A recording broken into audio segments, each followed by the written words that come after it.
Satu ketika Nabi Adam mimpi basah. Ketika mimpi basah keluarlah mani. Mani itu sampai ke tanah. Itulah kelak yang menghasilkan daripada Ya'jud wa Ma'jud. Ini referensi yang pertama. Artinya ulama berpendapat bahwa Ya'jud wa Ma'jud itu kelak lahirnya atau mereka berasal daripada keturunan Adam, bukan dari Hawa. Cerita yang masyhur diangkat yang berpandangan kepada Adam tadi, mereka mengatakan bahwa Nabi Adam mimpi basah, keluar maninya kemudian sampai ke tanah, itulah kemudian kelak yang melahirkan Ya'jud wa Ma'jud.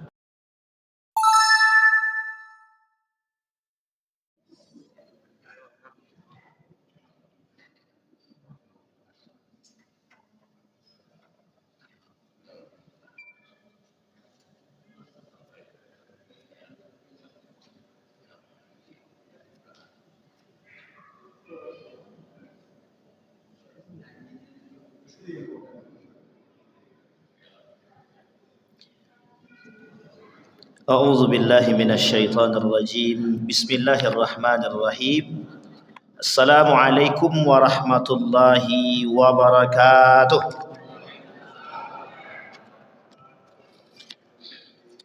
Assalamualaikum warahmatullahi wabarakatuh.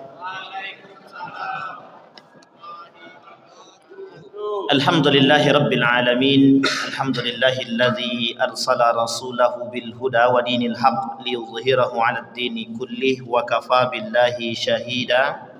Ashhadu an la ilaha illallah wahdahu la syarika lah wa ashhadu anna Muhammadan 'abduhu wa rasuluh la nabiyya ba'd. Allahumma salli wa sallim wa barik ala hadzal nabiyil karim. Allahumma salli ala Muhammad wa ala ali Muhammad fil alamin innaka Hamidum Majid. Ya ayuhan nasu ittaqu rabbakum alladhi khalaqakum min nafsin wahidah wa khalaqa minha zawjaha wa batha minhuma rijalan katsiran wa nisaa wattaqullaha alladhi tasaaluna bihi wal arham innallaha kana 'alaikum raqiba. Wa qala Allah ta'ala ya ayyuhalladzina amanu ittaqullaha wa qulu qawlan sadida yuslih lakum a'malakum wa yaghfir lakum dhunubakum wa man yuti'illaha wa rasulahu faqad faza fawzan 'azima. Puji syukur kehadirat Allah atas limpahan rahmat. Senantiasa kita mengucapkan rasa syukur kepada Allah dengan mengucapkan alhamdulillahirabbil alamin. Bersalawat kepada Nabi dengan mengucapkan Allahumma salli ala Muhammad wa ala ali Muhammad fil alamin innaka Hamidum Majid. Baik Bapak Ibu sekalian yang berbahagia, mudah-mudahan di malam hari ini atau di maghrib ini Allah limpahkan rahmat dan karunia-Nya kepada kita. Allah sehatkan kita, Allah kuatkan kita, Allah istiqamahkan kita. Allah kemudian jadikan keluarga kita keluarga yang sakinah mawaddah warahmah, anak-anak yang saleh dan salihah yang selalu istiqamah dalam ketaatan. Amin ya rabbal alamin. Baik Bapak Ibu sekalian yang berbahagia, bagaimana kabarnya Bapak Ibu, sehat? Apa-apa sehat Pak? Kayaknya ada yang aneh malam ini nampaknya karena masjid baru nih kayaknya. Masya Allah. Baik Bapak Ibu sekalian yang berbahagia, kajian kita di sini adalah prahara akhir zaman. Tapi malam hari ini kita akan coba ini sebenarnya pekerjaan pengurus ya, ini kerjaan pengurus memang. Dia minta kita coba mengkaji Ya'jud wa Ma'jud kata dia. Dia ada Ya'jud wa Ma'jud atau Ya'jud atau Ma'jud. Dia ada dua nama yang berbeda, ada Ya'jud wa Ma'jud, ada Ya'jud wa Ma'jud. Artinya apa Bapak Ibu? Ini masuk dalam asratus sa'ah. Syekh Mutawalli Sya'rawi menjelaskan kalimat itu, permasalahan Ya'jud wa Ma'jud ini itu terdapat di dalam 10 tanda kiamat besar. Jadi kalau 10 tanda kiamat besar itu sudah nampak,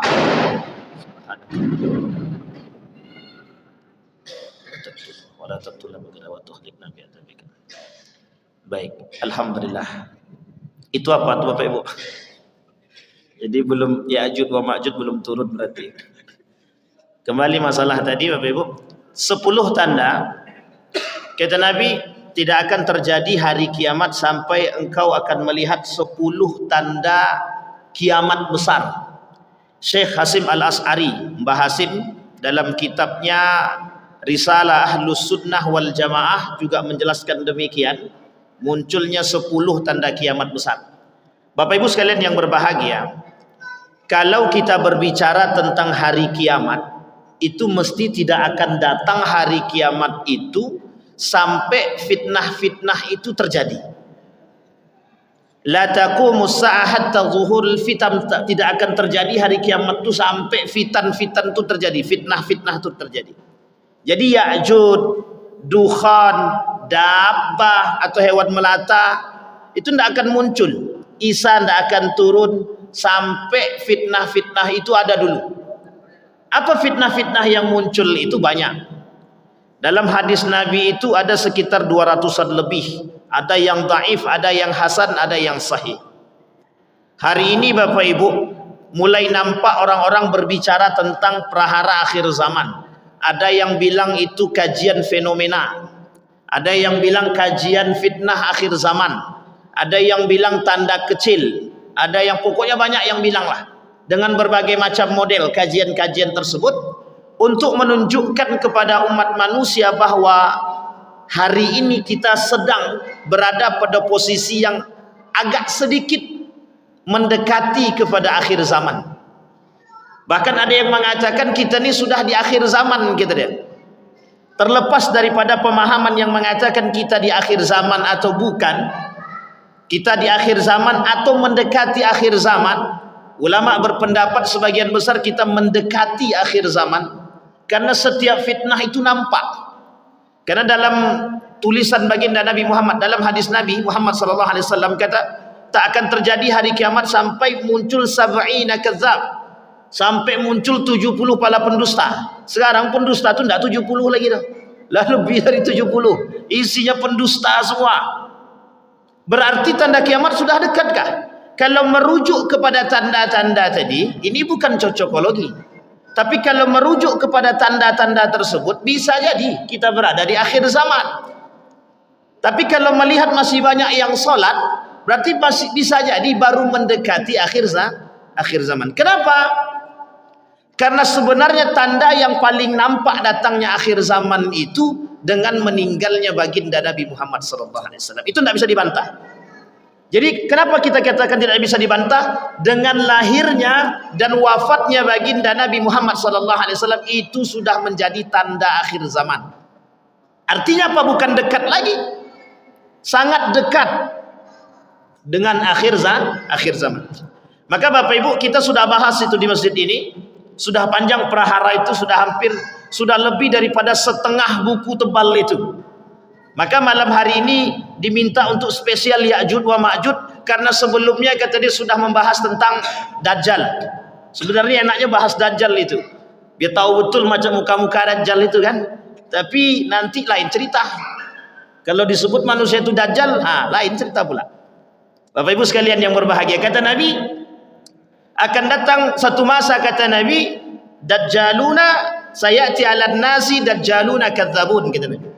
Akan datang satu masa, kata Nabi, dari umatku mereka dajjaluna kadzabun, mereka yang mensifati sifat-sifat Dajjal. Jadi Dajjal, dukhan, kemudian dabbah itu tidak akan muncul sampai, mohon maaf, fitnah-fitnah tadi terjadi. Tapi sebagian fitnah sudah mulai nampak, sebagian besar fitnah-fitnah itu sudah mulai nampak. Bahkan nanti Bapak Ibu sekalian yang berbahagia, kalau kita mengkaji, insyaallah kalau lanjutannya nanti, mudah-mudahan panjang umur, itu kan kita lanjutkan pada 10 tanda kiamat besar. Nah, kalau 10 tanda kiamat ini besar sudah kita pelajari, dan kemudian kita melihat kejadian-kejadian demikian, maka bersiaplah. Maka Bapak Ibu sekalian yang berbahagia, sebenarnya bersiap itu bukan menunggu keluarnya fitnah akhir zaman, bukan nunggu kiamat, tapi bersiaplah itu dari sebelum-sebelumnya. Baik, malam hari ini kita coba bahas munculnya Ya'jud wa Ma'jud. Ada yang bilang Ya'jud wa Ma'jud itu tidak ada. Artinya ada pun yang mengatakan Ya'jud wa Ma'jud itu tidak masuk dalam kategori gitu deh. Ada dua pandangan para ulama tentang Ya'jud wa Ma'jud dari asal kata Ya'jud wa Ma'jud. Yang kedua, ada yang mengatakan Ya'jud wa Ma'jud. Ini dua asal kata yang berbeda. Kalau diambil dari kalimat Ya'jud wa Ma'jud, diambil dari kalimat Maja Yamuju. Maja Yamuju itu artinya gelombang, terombang-ambing. Tapi kalau Ya'jud wa Ma'jud artinya mufsidin, perusak, ba'sun nar. Jadi keidentikan Ya'jud wa Ma'jud itu dalam Al-Quran itu mufsidin. Nah, ini kunci Bapak Ibu untuk kita pahami. Ya'jud wa Ma'jud itu identiknya ketika Allah berbicara dengan Zulkarnain, ya Zulkarnain, kata. Sesungguhnya Ya'jud wa Ma'jud mufsidin, mufsidun, perusak. Jadi saking rusaknya, kalau hari ini rusak, itu baru bagian daripada Dajjal aja itu baru tuh. Tapi kemudian kalau Ya'jud wa Ma'jud sudah datang, itu lebih rusak lagi. Lebih rusak lagi. Artinya kedatangan Ya'jud wa Ma'jud. Baik. Asal Ya'jud wa Ma'jud, berbeda pandang para ulama dari mana asal Ya'jud wa Ma'jud ini. Ulama berbeda pendapat. Dari pemahaman nama tadi sudah ya. Yang pertama Ya'jud, yang kedua Ya'jud. Masyhurnya cuma dua ini, yang lain tak ada. Masyhurnya dua ini, yang lain itu dhaif saja, kurang kuat. Ulama sepakat, jumhur ulama lebih sepakat menggunakan kalimat Ya'jud wa Ma'jud. Dari mana asalnya? Asal Ya'jud wa Ma'jud ini punya banyak referensi. Kita lihat mana yang paling kuat di antara sekian banyak para referensi tadi. Siapa mereka Ya'jud wa Ma'jud? Dari mana asalnya Ya'jud wa Ma'jud? Sebagian ulama mengatakan bahwa Ya'jud wa Ma'jud dari keturunan Adam dan bukan dari Hawa. Ini bahasanya begini. Kenapa kok dari Adam? Satu ketika Nabi Adam mimpi basah. Ketika mimpi basah keluarlah mani. Mani itu sampai ke tanah. Itulah kelak yang menghasilkan daripada Ya'jud wa Ma'jud. Ini referensi yang pertama. Artinya ulama berpendapat bahwa Ya'jud wa Ma'jud itu kelak lahirnya atau mereka berasal daripada keturunan Adam, bukan dari Hawa. Cerita yang masyhur diangkat yang berpandangan kepada Adam tadi, mereka mengatakan bahwa Nabi Adam mimpi basah, keluar maninya kemudian sampai ke tanah, itulah kemudian kelak yang melahirkan Ya'jud wa Ma'jud. Sampai di sini paham ya Bapak Ibu ya? Baik, yang kedua, Ya'jud wa Ma'jud merupakan keturunan dari Yafis. Nah, bukan bapak tu. Yafis Abi At-Tur. Sedangkan Yafis merupakan keturunan anak Nabi Nuh alaihi salam. Dalam An-Nihaya Al-Fitan wal Malahib dikatakan bahwa Ya'jud wa Ma'jud keturunan Yafis. Yafis itu salah satu di antara dari nama anak Nabi Nuh alaihi salam. Jadi dua pandangan. Yang mengatakan berasal dari Adam, yang kedua mengatakan dari Nuh. Ibnu Hajar dalam kitabnya Fathul Bari berpendapat mengatakan bahwa Ya'jud wa Ma'jud merupakan keturunan Adam dan bukan Hawa. Tidak pernah dikatakan oleh seorang salaf pun selain daripada Ka'ab ibn Ahbar sudah terbantahkan dari hadis marfu yang sampai kepada baginda Nabi Muhammad sallallahu alaihi wasallam yang mengatakan bahwa Ya'jud wa Ma'jud adalah keturunan Nuh, sedangkan Nuh merupakan keturunan dari Hawa. Jadi Nuh ke Hawa, yang satu berpandangan kepada Adam, yang satu berpandangan dari Nuh. Dua ini yang paling kuat. Ada yang mengatakan bahwa Ya'jud wa Ma'jud itu keturunan dari bangsa yang lain.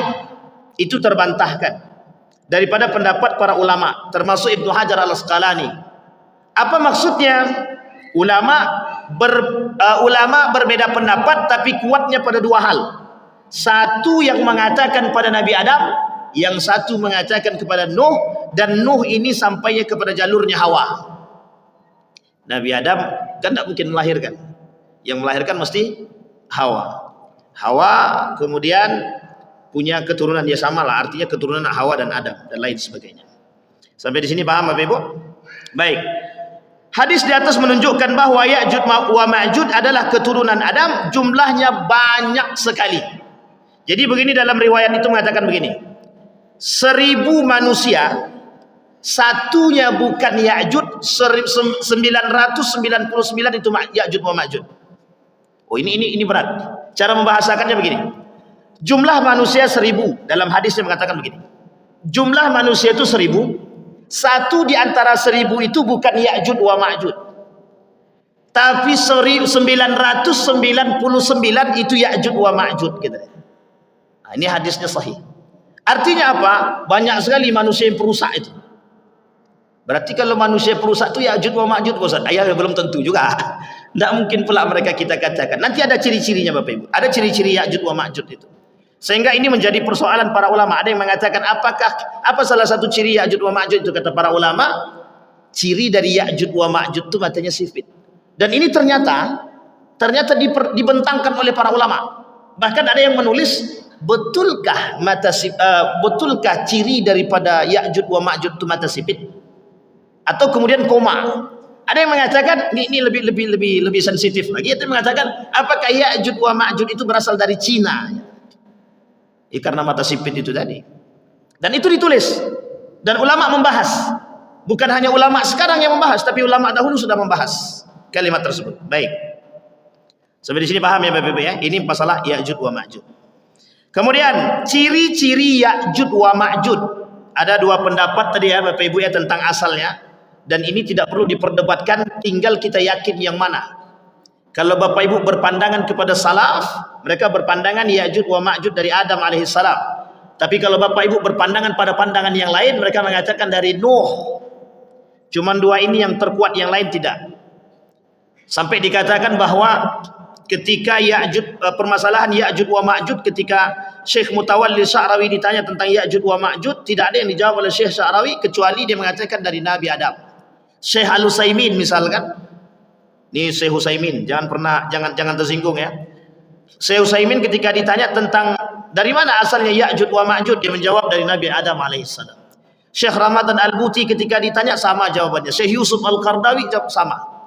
Ini ulama kontemporer yang bisa kita jadikan pandangan. Tetapi ada ulama lain yang mengatakan, yang berpegang teguh kepada bahwa itu dari Nabi Nuh alaihissalam. Sebenarnya dari Nuh juga, dari Adam juga, sampainya ke atas juga. Baik, ciri-ciri Ya'juj wa Ma'juj. Adapun ciri-ciri mereka yang telah dijelaskan dalam berbagai macam hadis, yaitu mereka menyerupai orang-orang yang sejenis dengan mereka dari kalangan bangsa Tuk, orang non-Arab yang tidak fasih bicaranya. Tapi jangan dicari habis ini Pak, jangan dicari mana orang yang tak fasih bahasa Arabnya, yang bukan orang Arab. Oh, ini di Indonesia banyak tak fasih bahasa Arab dan bukan orang Arab. Berarti kan bukan, apakah itu Ya'juj wa Ma'juj? Kan tidak.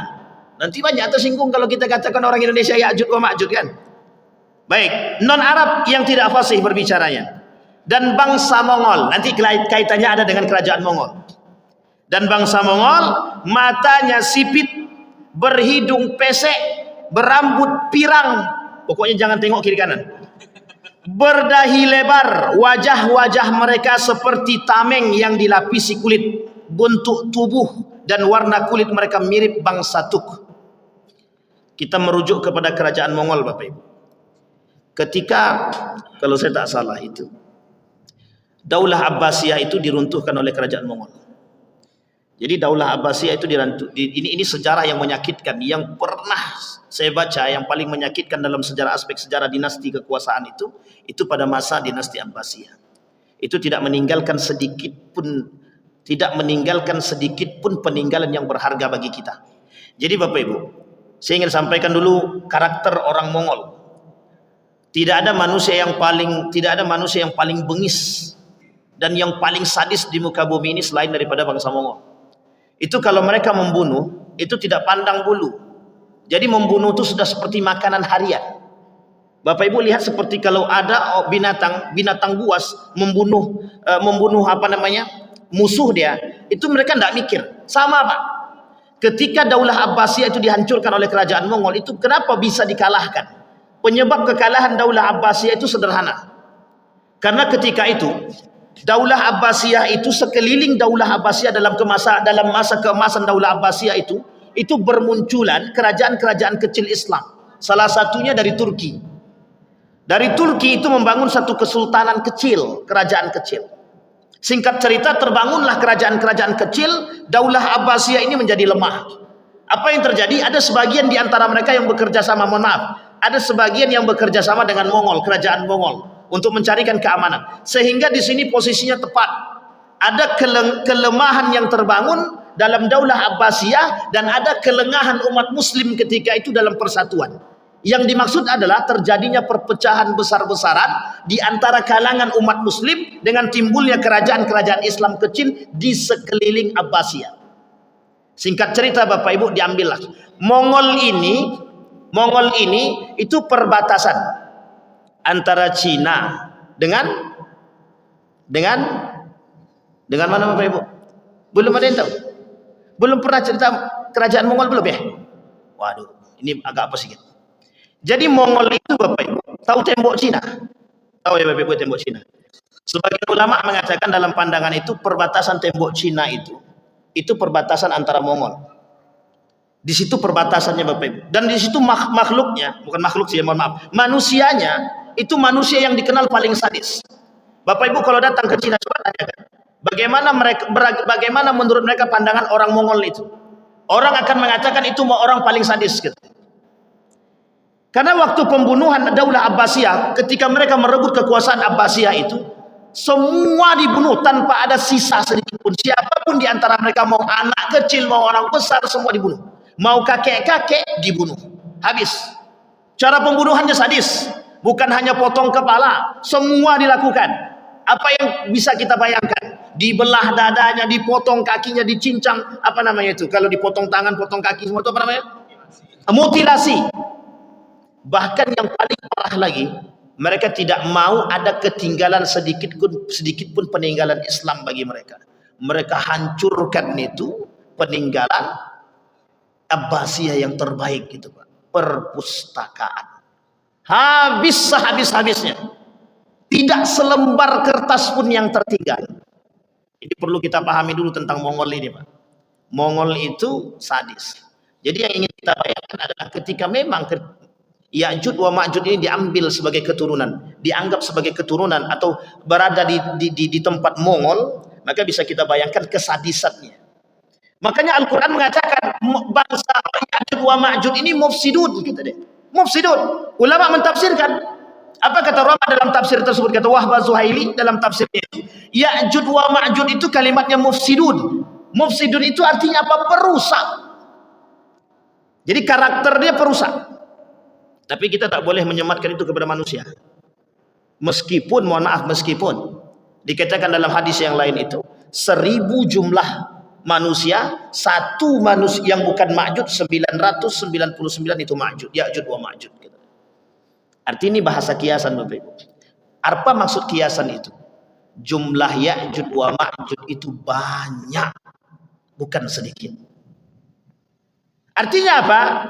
Kalau jumlah Ya'juj wa Ma'juj itu banyak dan tak berimbang dengan jumlah yang bukan Ya'juj wa Ma'juj. Andai kata ini betulan muncul dan andai kata ini yang nampak, artinya Bapak Ibu bisa kita bayangkan siapa yang selamat. Siapa yang selamat? Itu ilustrasi bahasa kiasan. Yang selamat satu dari 1000 itu yang selamat, satu yang tak selamat 999. Makanya Bapak Ibu berdoa banyak-banyak, ya Allah sebelum kiamat datang, kalau bisa sebelum kiamat besar datang sudah dimatikan, agar kita tak bertemu dengan fitnah itu. Dan itu berat Bapak Ibu, ujian terberat. Sekarang saja udah ujiannya beratnya minta ampun, apalagi nanti. Karena yang tersisa itu siapa yang akan menjadi teman mereka? Yang menjadi teman mereka kaum munafik, kaum kafir. Yang menjadi teman mereka mufsidun, perusak. Kita tak katakan mereka Ya'juj wa Ma'juj, tapi mereka perusak. Tapi sebelum Dajjal datang, kata Nabi, sebelum Dajjal datang pun, kata Nabi, itu yang menyerupai Dajjal sudah banyak. Disematkan Pak, dari kalimat, dari hadis itu. Hadis ini hadisnya sahih. Dajjalun, kata Nabi, kadzabun. Salah satu karakter Dajjal adalah pendusta. Dusta itu dari bagian daripada kerusakan. Ra'suz dzunubi al-kadzibu. Kepala daripada kerusakan, kepala daripada dosa itu ya dusta. Maka Ya'juj wa Ma'juj disematkan kepada itu. Kenapa yang disebut oleh Allah dalam Al-Quran ya Dzulqarnain, ya Dzulqarnain? Karena Dzulqarnain inilah yang membangun tembok itu, Pak. Maka apa kata seorang pemuda bertanya kepada syekh tersebut, kepada seorang ulama, bagaimana cara selamat daripada Ya'juj wa Ma'juj? Lari ke tembok itu. Yang tembok itu terbangun dari besi yang kuat yang dibangun. Mohon maaf, ini ada bahasa ilustrasi. Ada yang mengatakan Dzulqarnain, tentang Dzulqarnain itu. Ada yang mengatakan Dzulqarnain itu dari bangsa Turk dan lain sebagainya. Dan ini semuanya itu debatable. Artinya berbeda pendapat para ulama. Lari. Agar apa? Agar dia tak bisa menembus tembok tersebut. Yang harus kita pahami kelak adalah bagaimana kita mencari kelemahan atau lemahnya Ya'juj wa Ma'juj itu apa.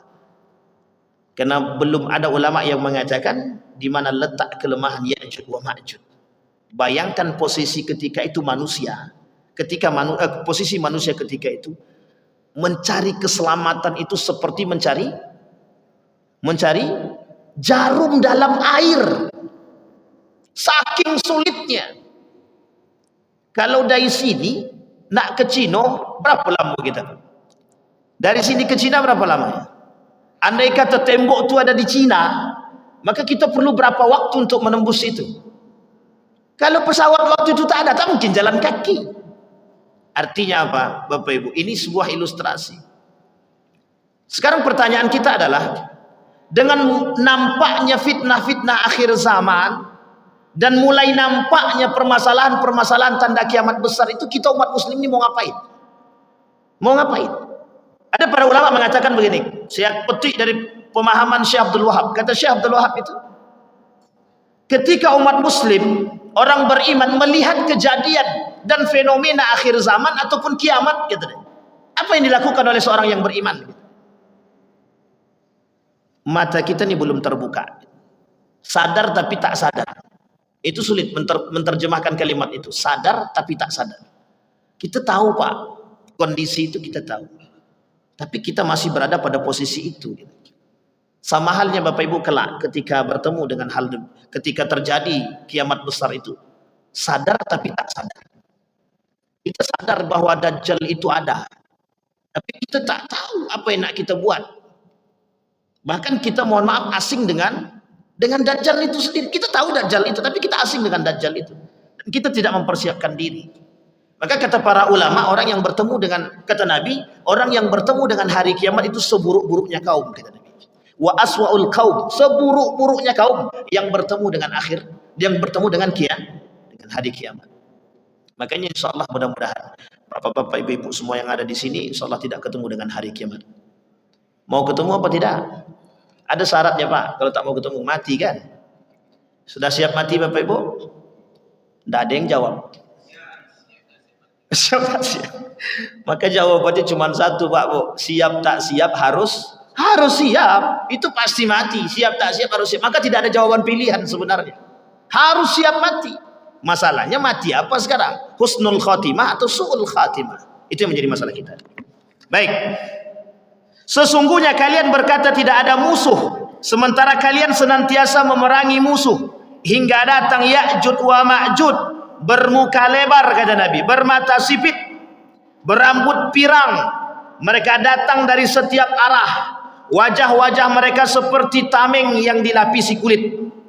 Syekh Shu'aib Al-Arnud mengatakan bahwa sanad hadis ini dhaif. Sanad hadis ini dhaif.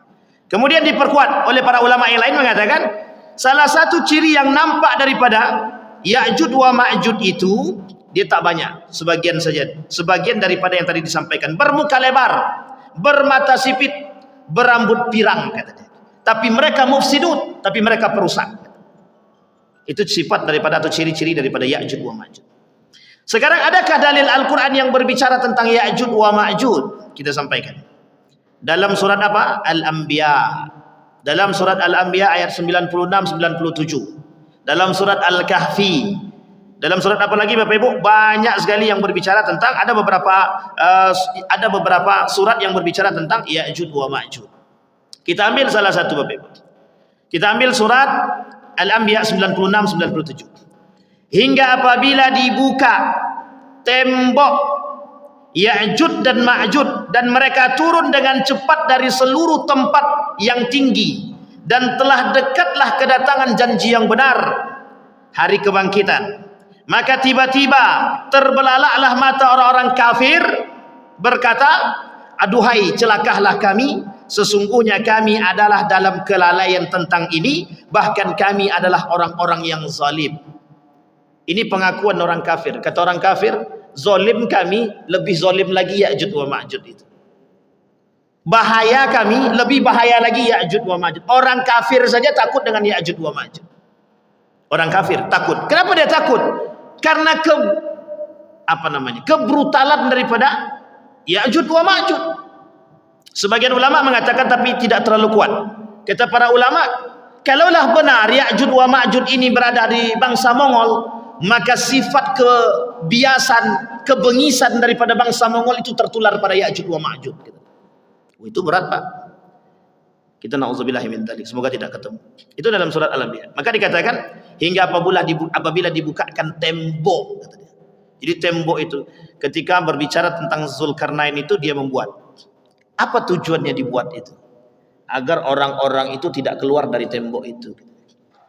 Tapi kemudian dikatakan ketika tembok itu pecah, ketika tembok itu hancur. Jadi gini, mereka saat ini dalam pandangan sebagian ulama itu, mereka saat ini sedang berusaha menghancurkan tembok itu. Jadi tembok itu terbuat dari besi yang kokoh, sangat kokoh sekali, dan sangat tinggi, setinggi gunung itu, Pak. Kalau ilustrasi kita lebih tinggi sedikit daripada gunung yang tertinggi. Itu bahasa temboknya begitu, bahasa para ulama begitu. Sehingga hari ini mereka, dari mulai mereka muncul itu, mereka sudah berusaha menghancurkan tembok itu. Bagaimana cara mereka menghancurkan tembok kita tidak tahu. Bagaimana cara mereka menghancurkan? Mereka ingin hancurkan agar mereka bisa terbebas. Maka bahasanya Allah dalam Al-Quran, kelak, kata Allah, kelak akan turun dari dataran tinggi, gitu deh. Itu yang disebut dengan Ya'jud wa Ma'jud tadi, denganmu. Mereka tidak bisa keluar dari tembok itu. Tapi cara mereka untuk keluar dari tembok itu menghancurkan. Istilah kata ada orang yang terkurung yang sekian lama. Kita ambil ilustrasi kebengisannya begini, Bapak Ibu. Ada orang yang dikurung di dalam ruangan. Di dalam ruangan terkurung. Cuman 2 orang. Dan tidak ada makanan. Kira-kira apa yang dilakukan oleh orang berdua tersebut? Mesti akan saling bunuh. Terserah cara membunuhnya seperti apa. Kuat-kuatan siapa yang paling kuat di antara itu. Dan mereka akan melakukan bagaimana caranya biar keluar dari ruangan tersebut. Apapun akan mereka lakukan. Begitulah ilustrasinya, Pak. Dan ini tidak sedikit. Mereka punya anak, mereka beranak pinak dan lain sebagainya. Sehingga bagaimana caranya membuka tembok. Dan itu kata para ulama, mereka manusia. Mereka manusia. Baik Bapak Ibu sekalian yang berbahagia. Zulkarnain, para ulama berbeda pendapat tentang nama aslinya. Diriwayatkan dari Ibnu Abbas radhiyallahu anhuma bahwa namanya adalah Abdullah ibn Ad-Daha ibn Ma'ad. Ada juga yang mengatakan Mus'ab ibn Abdullah ibn Qinan ibn Uzad. Kemudian dia berasal dari Qahtan. Ada juga yang mengatakan tidak demikian. Dinamakan Zulkarnain karena dia telah mencapai daerah timur dan barat, yaitu daerah muncul dan terbenamnya tanduk setan. Ini kapan waktu kita bahas itu. Ini kalau udah bahas tanduk setan ini nanti banyak kaitannya, Pak. Dan mesti banyak yang tersinggung. Nah, ini Bapak Ibu tanduk setan ini lain cerita nih. Makanya nanti kita bahas di lain waktu. Dibahasnya kalau bisa tidak usah pakai rekaman, Pak. Karena kalau bahas pakai rekaman agak sensitif sedikit. Tapi mudah-mudahan tidak ada yang tersinggung. Tenang Bang, tenang. Saya cuma bercanda aja, Pak. Karena kalau tanduk setan, Bapak Ibu, ini masalahnya tanduk setan ini. Karena banyak sekali tafsir tanduk setan ini oleh para ulama itu berbeda pendapat. Bahkan permasalahan tanduk setan ini sampai diperbincangkan sampai Saudi ikut campur tangan, Pak, memperbincangkan masalah tanduk setan ini. Kita tak bahas itu. Kapan waktu kita bahas insyaallah. Ada juga yang mengatakan tidak demikian. Dia adalah seorang hamba yang beriman lagi saleh. Dia bukanlah Zulkarnain al-Iskandar. Yang mengatakan, orang berfikiran, sebagian ulama mengatakan, ada yang mengatakan bahwa itu Zulkarnain al-Iskandar. Bukan. Kata mereka bukan. Bukanlah Zulkarnain al-Iskandari al-Makduni al-Misri yang kafir. Dia datang lebih akhir setelah Zulkarnain yang diungkapkan di dalam Al-Quran. Jarak waktu di antara keduanya lebih kurang 2000 tahun. 2000 tahun berarti berapa abad? 2000 tahun itu berarti berapa abad? 20 abad. Ayat di atas menunjukkan bahwa Zulkarnain dikuasakan oleh Allah, dan Zulkarnain membuat bangunan yang besar dan kuat. Bangunan tersebut untuk menghalangi Ya'juj wa Ma'juj keluar dari barisan dia, yang membuat kerusakan di muka bumi di tengah-tengah manusia. Ini yang tadi kita sampaikan. Jika tiba waktunya, yang disampaikan jika tiba waktunya mereka keluar, maka dekatnya hari kiamat semakin terasa kedekatannya. Kemudian rabahlah tembok tersebut, lantas keluarlah mereka dengan cepat, Ya'juj wa Ma'juj, dengan jumlah yang sangat besar perbandingannya 1000, bukan 999, mereka sebagian daripada itu. Tidak manusia di hadapan mereka yang bisa menghalangi, tidak ada satupun manusia di antara mereka yang bisa menghalangi kedatangan daripada Ya'juj wa Ma'juj. Maka kelak mereka akan bercampur aduk dan akhirnya berbuat kerusakan. Jadi disinilah bahasa yang disebut oleh para ulama itu, yang disebut dengan kemunafikan itu adalah Ya'juj wa Ma'juj. Ulama mengatakan yang disebut dengan kemunafikan itu adalah Ya'juj wa Ma'juj. Tapi kita tak katakan orang munafik itu Ya'juj wa Ma'juj. Kita tak katakan itu. Artinya ulama mengatakan bahwa karakter itu kelak di akhir zaman itu, di hari kiamat itu tidak akan nampak. Orang beriman itu tidak nampak. Jadi orang beriman itu Pak, mereka berangkat, berhijrah. Dari tanah mereka berhijrah. Kemana tempat hijrah mereka? Palestina. Jadi kelak Palestina itu ramai dengan orang-orang yang diselamatkan oleh Allah. Sebelum kedatangan mereka tersebut, sebelum kedatangan Ya'juj wa Ma'juj, sebelum kedatangan Dajjal, mereka sudah. Jadi yang tersisa itu sebenarnya Bapak Ibu, kenapa ulama mengatakan ada sedikit kebahagiaan di hati orang yang beriman. Kenapa? Karena orang yang beriman tidak dipertemukan dengan mereka. Maka Bapak Ibu sekalian yang berbahagia, kalau kita mengokohkan hati kita dengan keimanan kita, itu mustahil kita bertemu Bapak Ibu. Karena Allah tidak akan pertemukan kita. Orang yang dimatikan oleh Allah itu, jadi gini, orang yang beriman, orang yang baik itu kelak akan dimatikan satu persatu dengan cepat. Dimatikan oleh Allah dengan cepat satu persatu. Kelak terakhir ketika muncul kerusakan di muka bumi ini sudah semakin parah. Disitulah kemudian yang nampak dua wajah, kekafiran dan kemunafikan. Nah, wajah dua inilah kemudian orang-orang yang beriman, yang teguh dengan keimanannya, yang selamat. Mereka lah yang berhijrah ke Palestina Bapak Ibu. Nah, orang inilah kemudian kelak yang dimatikan oleh Allah secara bersamaan. Maka ketika itulah kemudian semua yang terjadi di muka bumi ini adalah semua dengan fitnah yang besar, yang disebut oleh Nabi dalam hadisnya, akan muncul kepada kalian, enggak akan terjadi hari kiamat sampai kalian akan melihat permasalahan-permasalahan yang besar. Wuqu' izam, kejadian-kejadian yang luar biasa. Salah satu kejadian-kejadian yang luar biasa itu munculnya Dajjal, Dukhan, binatang melata, kemudian budak yang melahirkan anak tuannya, tanduk setan, bangunan yang lebih tinggi daripada Masjidil Haram. Kalian akan melihat zalzalah, akan sering melihat zalzalah. Apa zalzalah itu ya? Apa? Goncangan terjadi di mana-mana. Setiap waktu dengan waktu yang bersamaan dan berdekatan terjadi gempa bumi, banjirnya, gunung meletus. Hari ini kan gunung meletus masih jaraknya jauh. Berarti masih lama kiamat Ustaz. Ya belum tentu juga. Dan jangan didoakan. Tapi ingat, kiamat itu inna sa'ah la'atiyatun la raiba fih. Kiamat itu pasti datang, tapi tidak ada keraguan akan kedatangan, hanya saja waktunya kita belum tahu. Makanya ketika Nabi ditanya oleh malaikat itu yang menyamar jadi manusia, kata malaikat tersebut kepada Nabi, bagaimana tentang hari kiamat? Apa kata Nabi jawabannya? Yang ditanya tidak lebih tahu daripada yang bertanya. Tapi kemudian ditanya kepada Nabi, bagaimana pandanganmu tentang tanda-tanda kiamat? Baru dijawab sama Nabi. Salah satu diantaranya ada binatang melata. Hari ini kita sudah ketemukan binatang melata.